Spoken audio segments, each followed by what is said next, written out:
welcome back for a look at the plus side. Leanne joins us for all the happy talk. There's a lot happening in the world these days, and it can be stressful. Yeah, so that's why we focus a few minutes every week on the good things happening around Maine, starting with this. A couple of organizations in Ellsworth working together to make sure that people who don't have homes have enough warm clothes for the winter.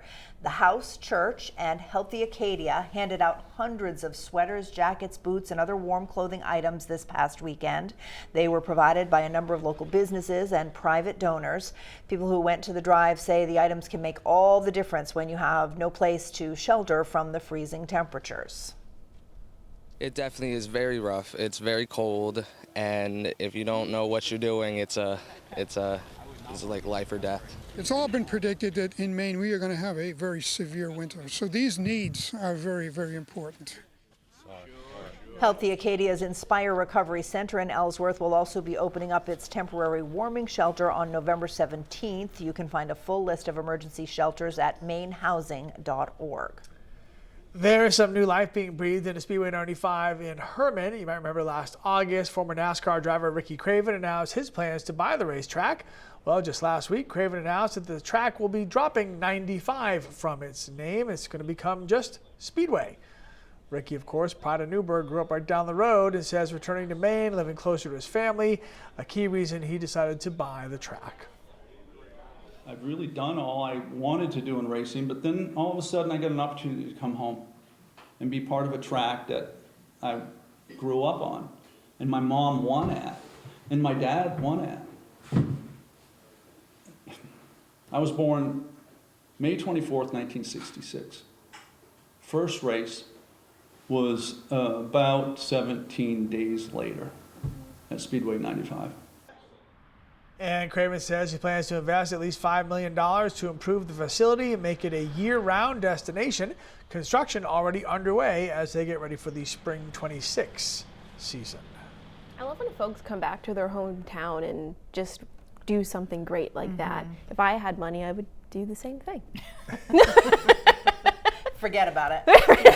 Nice thought. Never gonna happen. This is supposed to be the plus side. Oh, you're right. Positive. When I have money, I will do positive. that. Yeah. Good for Ricky, too. I Good love luck with that. Any extra change you Where can- are you going to get a new job? No, stay right here. I'm trying. Plus side. Okay. Two negatives, one positive. I'm trying. Realistic in the clouds. Okay, just move on.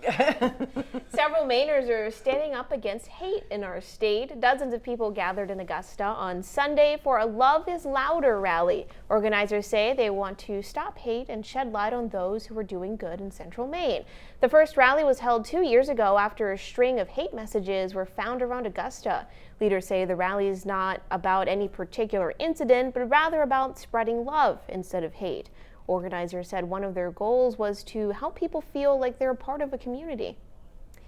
Now, if you can't get down to Boston to see Fenway Park in person, there are a few Fenways in Maine to check out. Yeah, there's the Maine Monster at Hadlock Field in Portland, Maine's Fenway in Oakland, and the newest one, Wiffle Fenway, in the town of Clinton. Wiffle Fenway opened earlier this year right behind Clinton Elementary School. It's complete with the classic green monster and Citgo sign.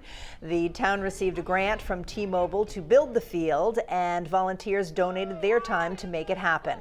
Clinton Parks and Rec Director Anthony Barton says that the response from the community has been incredible.